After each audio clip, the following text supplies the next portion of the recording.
Well, we have currently arrived at the other park with that huge Eiffel Tower looking structure called Kings Island, and this is one of my biggest bucket list parks, especially in America. So hopefully we're gonna go ride a couple of roller coasters, perhaps many roller coasters.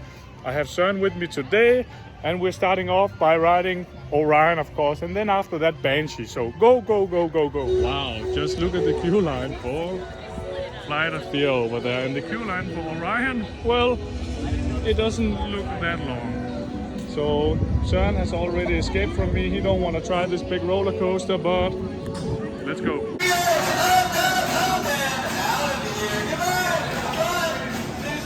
Whoa, we did just do 2 rides on Orion. You can't really see me because of the sun, but first of all we took a back row ride and then a front row ride, and well, that first drop might be one of the best first drops in the world. I think the first drop on Orion is perhaps also better than Fury 325. It is very close.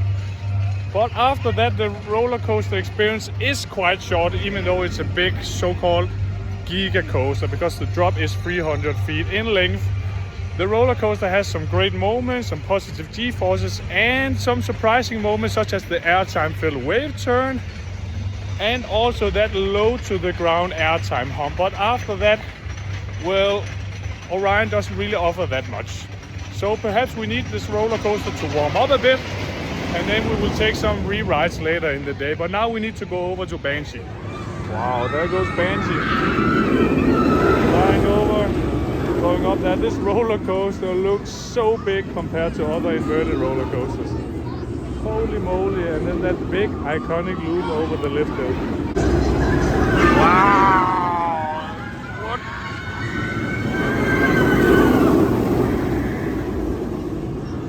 Holy moly, Søren, huh?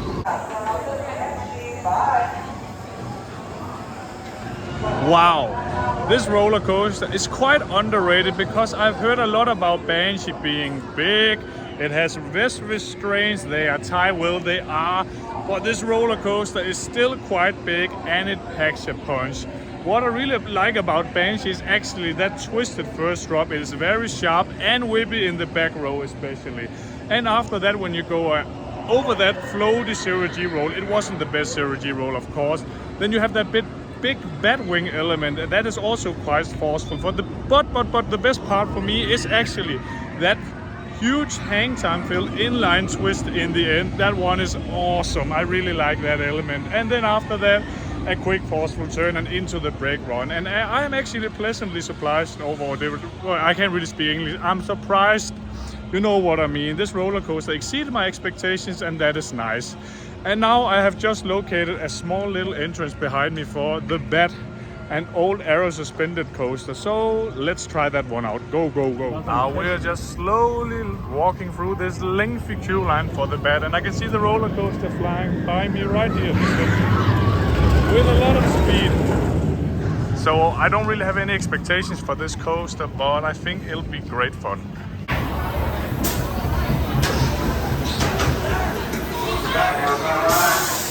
Wow, the Bat was actually my first aero suspended coaster, and well, I didn't really have any expectations.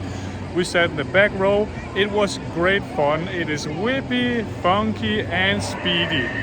It really feels like, you know, a more old and janky version of a B&M inverted coaster with a lot of intensity. So I really like that. And now I think it's time to head over on the other side of the park, because this is where we got the Beast, Diamondback, and Mystic Timber. So go. Well, this is the entrance for Twisted Timber. No. Mystic Timber, Søren. And we're gonna go put our things in the lockers, of course.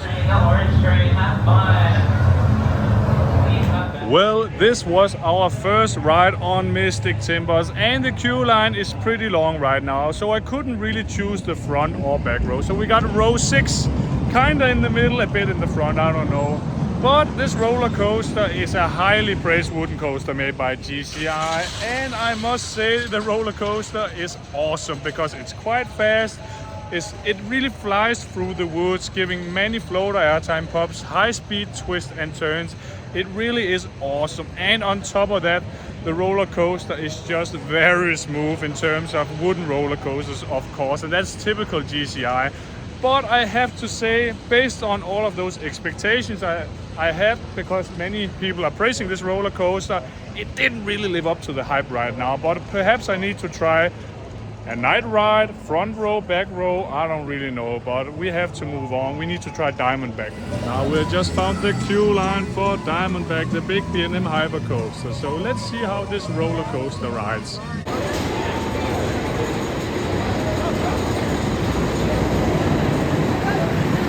Now we did just do one ride on Diamondback. We waited approximately 30 minutes and we sat near the back end. I think it was second to last / back row. And this really is a big and quality B&M hypercoaster. I think I would say high tier B&M hypercoaster. There is really a lot of airtime on this ride. Surprise, surprise, the airtime hills are forceful. The first drop is whippy in the back row. But unfortunately, after those trim brakes, the ride isn't that forceful. The second half isn't that great. And you have that very scenic splashdown element, which is okay. But I couldn't really feel any water in the back row, near the back row, of course. But still, a great hypercoaster and a big crowd pleaser. Let's move on. Now I must say, we are really having a great time right here at Kings Island because the guest services are just on point. We can get water refilled. The main roller coasters are also running free train operations, which makes the lines go quicker and quicker, and it's just overall awesome. But I think now our plans are to try the legendary wooden coaster called the Beast. Now we did just try out the legendary The Beast, the wooden coaster from 1979, world's longest wooden roller coaster, and I also think second longest roller coaster as of now before Falcon's flight. And I must say it was quite unique, very lengthy roller coaster experience, but after that second lift hill, excuse me for a second, you go down that twisted, half-banked drop, drawn out, and then you go through a large tunnel where you turn, and the G-forces are crazy, the roller coaster is rattling, it is so intense. But I really like that the Beast is of course old, it's a bit rough, it's rattling, but that only adds to the intensity. I have tried, more rough wooden roller coasters out there, so I think it's perfectly fine. They are also retracking the Beast a lot. I really like the roller coaster, special, lengthy, and well, now it's time for that big blue one over there again, Orion. So let's go over there. Well, now we just took another ride, our third ride on Orion, and we couldn't choose our seats because it was a long line. We sat in the middle row, row 6. This drop is world class. This one can really compete with the big coasters out there, such as Fury and Leviathan, in terms of first drop, because after that, well, the roller coaster is quite special in terms of layout, because you got the wave turn, forceful G-force moments, and not a few airtime moments, but those, you have this small airtime hump, and that one is great, and after that, another great airtime hill. But after that, the ride mainly focuses on strong positive G-forces, which I really like. And in the end, you have that strong outer bang moment. And that is actually one of my highlights, funny enough. But I think now it's time to go to Walmart. Søren is pretty tired. Bye, man.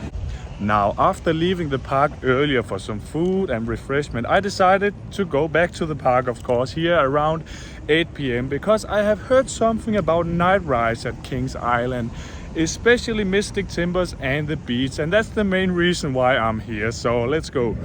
Wow, wow, wow. The clock over here is over 11 p.m. and wow, I did just ride the iconic night ride on the Beast, of course. And I must say quickly, I rode Mystic Timbers and it felt better and faster, but we need to talk about the Beast night ride. Iconic. We saw the fireworks at Kings Island, of course. We waited over an hour for the roller coaster to operate again because they need to safety check it after fireworks, of course. It's a wooden coaster.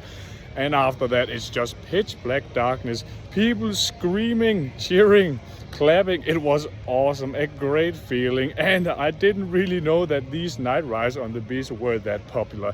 And I can positively say that was an insane experience compared to riding it in the day. It felt way faster, speedier, more intense, and the energy was just next level. That was really an iconic experience. But now I need to go. bye bye.